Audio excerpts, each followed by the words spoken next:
பிரபலங்களாக இருக்காங்க அப்படின்னாலே சர்ச்சைக்கு பஞ்சமே இருக்காது.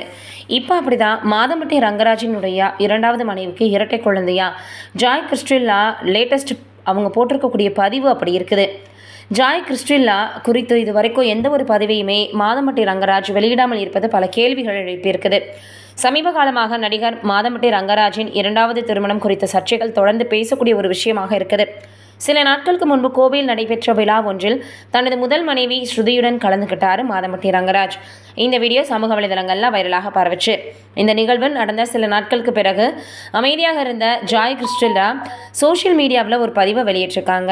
அதில் குழந்தை இன்னுமே குழந்தை பிரசவிக்க அடிக்கடி மருத்துவமனைக்கு பரிசோதனைக்கு போய் வருவது பிடித்திருப்பதாகவும் ஒரு சாம்பிள் கண்டெய்னரின் புகைப்படத்தை பதிவிட்டிருந்தாங்க. மேலும் தனது குழந்தையின் பெயர் ராகா ரங்கராஜ் எனவும் குறிப்பிட்டிருக்காங்க.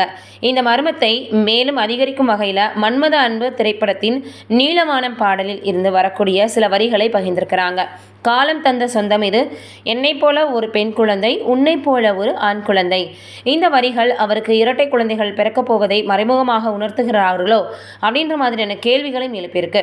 இந்த பதிவு ஒரு IVF அல்லது பரிசோதனைக்காக இருக்கலாம் அப்படின்னு சிலர் கருத்து தெரிவித்து வந்துட்டு இருக்காங்க. முன்னதாக பொன்மகள் வந்தால் இயக்குனர் JJ ஃபெரட்ரிக்கை திருமணம் செஞ்சுக்கிட்டு விவாகரத்து செஞ்சாங்க ஜாய் கிறிஸ்டில்லா என்பது குறிப்பிடத்தக்கது. மேலும் ஜாய் கிறிஸ்டில்லா குறித்து இதுவரை எந்த ஒரு பதிவையுமே மாதம்பட்டி ரங்கராஜ் அவர்கள் வெளியிடாமல் இருக்கிறது பல கேள்விகளையும் எழுப்பியிருக்குது. ஆனால் இவங்க எதற்காக அதை போட்டாங்க அப்படின்றது இது வரைக்கும் தெளிவாக தெரியலை. இருந்தாலும் இதுவரைக்கும் எதற்காக இவ்வளவு சர்ச்சைகள் மாதம்பட்டி ரங்கராஜ் அவர்கள் வாயை திறக்கலை அப்படின்னு ஒரு பக்கம் எல்லோரும் கேள்விகளை எழுப்பி வந்துட்டுருக்காங்க. இது உண்மையா பொய்யா அப்படின்றத இருவரில் யாராவது ஒருத்தர் உறுதி செஞ்சாதான் தெரிய வரும் அப்படின்னு சொல்லி வந்துட்டுருக்காங்க. இதுவரைக்கும் மாதம்பட்டி ரங்கராஜ் அவர்கள் தன்னுடைய மனைவியை பிரிந்ததாகவோ விவாகரத்து ஏற்பட்டதாகவோ சொல்லவே கிடையாது. ஆனால் இப்போது கிறிஸ்டலா அவர்கள் வெளியிடக்கூடிய புகைப்படங்கள் சமூக வலைதள பதிவு தான் அதிகமான சந்தேகத்தை எல்லோருக்கும் ஏற்படுத்தி வந்துட்டுருக்கு. என்ன நடந்தது அப்படின்றது உண்மை பார்த்திங்கன்னா வெளியே வரும். வெயிட் பண்ணி பார்க்கலாம். எதற்காக இந்த போஸ்ட் அவங்க போட்டாங்க அப்படின்றதும் தெரிய வரும்.